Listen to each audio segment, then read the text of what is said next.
Let's start in Boston, which is on the verge of making history by electing its first woman and first person of color to serve as mayor. NBC News correspondent Trymaine Lee has been following that race for us. He joins us now from Boston. Good morning, Trymaine. So history will be made regardless of who wins the race. What should we know about the candidates? Good morning, Joe. Thank you so much for having me again. History will be made today. This will be one to remember when two city councilors face off. ANNISSA ESSAIBI George, who identifies as Polish and Arab American, and also Michelle Wu of Asian descent.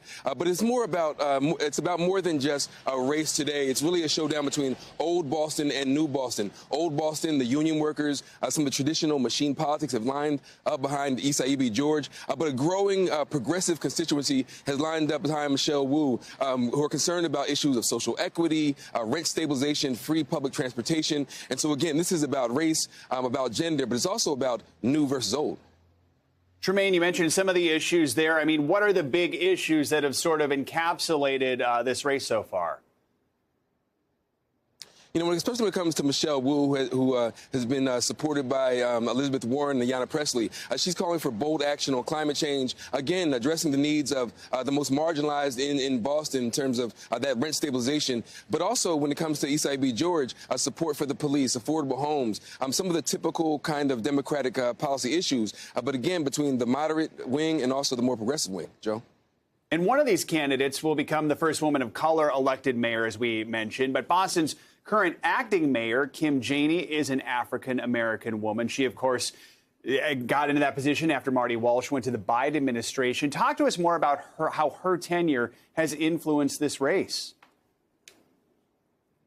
When we talked about history, this 400-year history, the city has never elected a black mayor. And so when Kim Janey and two other candidates lined up in the preliminary election and didn't make it through, it was a disappointment for many black voters. But it really was a sign in some ways of the great progress that has been made in this city with this terrible reputation as one of America's most racist cities. But again, poised to elect a black woman possibly as mayor, but now a woman of color. Again, it speaks to just how much progress is made. But for many people, they say more progress still needs to be made, that this city wasn't ready to elect a black woman mayor, kind of changed the game a little bit. But again, history will be made nonetheless, Joe. And Trymaine, has there been much polling? Do we have any indication of whether there's a favorite today, or is it going to be a close one? You know, Michelle Wu has been leading from the outset. But again, folks are concerned about whether or not turnout numbers will be low, which that could favor the more consistent voters, that old school kind of voter who've lined up behind ESSAIBI George. But again, Michelle Wu has been leading all along. But again, I guess we'll have to see, Joe. Find out tonight when the real polls close. All right, Trymaine Lee, appreciate your reporting. Thank you.